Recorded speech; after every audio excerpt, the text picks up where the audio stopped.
No Antigo Testamento, existem menções a várias pedras. Outras pedras, similarmente, têm a mesma importância no livro do Êxodo. As mais óbvias, que vêm logo à mente, são as tábuas que traziam o testemunho e os 10 mandamentos. Elas são frequentemente imaginadas como um par de pesadas lajes, que os artistas normalmente representam pouco portáteis para Moisés, que teve de carregá-las montanha abaixo. O Êxodo, porém, não dá nenhuma indicação referente à forma e o tamanho dessas pedras, enquanto, na estrita tradição judaica da Cabala, disse que a tábua do testemunho era feita de safira, uma safira divina chamada Sheitia, que Moisés carregava na palma da mão. A tradição cabalística de luz e conhecimento vem do tempo de Abraão, cerca de 600 anos antes de Moisés, que recebera o testamento de uma civilização perdida. Seu local de nascimento é dado em Gênesis como sendo Ur, dos caldeus, uma antiga cidade da Mesopotâmia, Suméria. Mas os cabalistas acrescentam que sua herança cultural vinha dos Ar-Kasdens, que significa luz dos magos. Dizem que a tábua de Abraão continha tudo o que o homem já soubera e tudo o que o homem viria a saber. Para os antigos sumérios, essa composição era conhecida como Tábua do Destino. Diziam que havia sido repassada pelos deuses Enlil e Enki, filho do grande Anunnaki, deus do céu Anu. Escrito pré-babilônicos a respeito do deus babilônico Marduk, dizem que ela era usada presa em seu peito. A doutrina cabalística conta que a Tábua do Destino era uma safira, mais tarde herdada por Moisés e repassada posteriormente à guarda do rei Salomão, de Judá. Daí se infere que, quando as representações de artistas posteriores são postas de lado, a tábua do testemunho do Êxodo aparece não como uma laje de pedra comum, mas como algo muito mais precioso. Apesar das traduções em inglês da Cabala, o termo originalmente usado nos antigos textos era sapir, enquanto a palavra geralmente relacionada a safira em escritos bíblicos era leshema.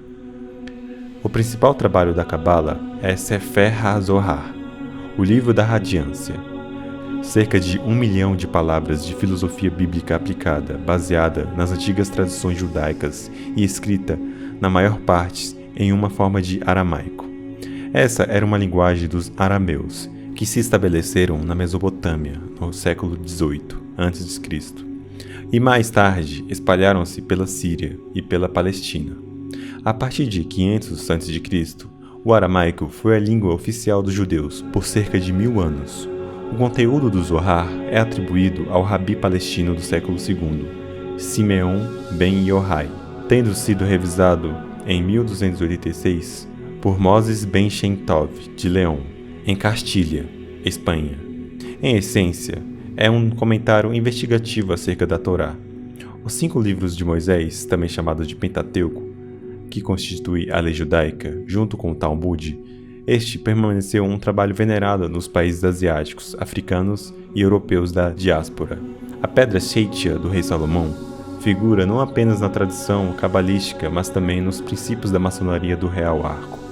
O Talmud judaico, um comentário referente a textos filosóficos hebreus, conta que a Sheitia era chamada Pedra da Fundação. Aparentemente, funcionava como um dispositivo de levitação no Santo dos Santos, o Sanctus Sanctorum do Templo de Jerusalém, capacitando a Arca da Aliança a permanecer fora do contato com a terra, mantendo sempre 3 dedos de distância do solo. Por sua virtude de manter a arca em uma altitude perfeitamente equilibrada, ela era também chamada Pedra da Perfeição. O Talmud é essencialmente um comentário acerca da Mishnah, compilado originalmente em hebreu e aramaico. Deriva das 2 correntes independentes importantes da tradição judaica, a Babilônia e Palestina. A Mishnah, que significa repetição, é uma codificação anterior da lei judaica baseada em antigas compilações e editada na Palestina pelo etnarca, que significa governador, Judá I, no início do século III. Consiste na lei tradicional, a Halaká, sobre uma ampla gama de assuntos, derivados principalmente do antigo costume e parcialmente da lei bíblica, chamada de Tanaim, como interpretada pelos rabis, os professores. Outra pedra associada com Salomão era chamada de Shamir, conhecida como Pedra do Relâmpago. O Talmud conta como o rei a usava para ajustar as pedras de seu templo. Dizia-se que o Shamir cortava pedra silenciosamente e com precisão, com seu próprio facho de luz.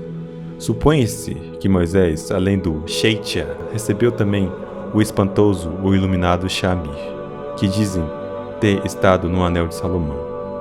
Havendo estabelecido os atributos esotéricos da Pedra da Perfeição e da Pedra do Relâmpago, podemos agora voltar à Bíblia para encontrar menções a elas em diversas ocasiões. Seu primeiro aparecimento é realmente com Moisés no Monte Horebe, no livro do Êxodo, como já expliquei anteriormente, do Serabit Elcade. A sequência descreve a confecção de um peito de armas de ouro, a Essem, para que o irmão de Moisés, Arão, vestisse em sua função de primeiro sumo sacerdote a guardar a Arca da Aliança. Conta o Êxodo 28:30. Também porás no peitoral do juízo o Urim e o Tumim, e eles estarão sobre o coração de Arão quando entrar perante o Senhor. As palavras Urim e Tumim significam luz e perfeição. Portanto, o Shamir, a Pedra do Relâmpago, e o Sheitna, a Pedra da Perfeição, do Talmud, são sinônimos do Urim e do Tumim do Êxodo. Em nenhum momento no Antigo Testamento trata-se da natureza do Urim e do Tumim. Não se discute forma, tamanho, cor nem peso. São simplesmente aceitos como algo com que Moisés tinha familiaridade. O que temos aqui, entretanto, são duas pedras mágicas. Uma delas é uma joia radiante que emite uma carga de relâmpago que pode cortar pedra, enquanto a outra tem o poder de levitação. As joias depois passaram de Arão ao seu filho Eleazar, que o sucedeu como sumo sacerdote. Números 20 e 28. Considerava-se que elas eram tão energéticas que representavam a verdadeira presença do próprio Deus, ao qual se refere a cerimônia do companheirismo do segundo grau na maçonaria, como grande luz. Os livros de Esdras 2:66 e Neemias 7:75 do Antigo Testamento confirmam que as pedras continuaram a ser prerrogativa dos sumos sacerdotes levitas e que foram eles a transportar as pedras e a arca do tabernáculo no Sinai para uma residência permanente no Templo de Jerusalém. Além do Essem, o peito de armas, outra peça de vestuário utilizado para o sumo sacerdote era uma túnica sem mangas, com peitilho e cinta chamada éfode.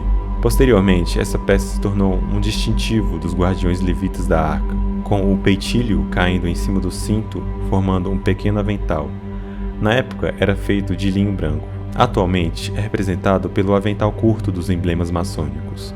Em 2 Samuel 6:13-15, o rei Davi estava cingido com um éfode de linho quando dançava diante da arca. Continue.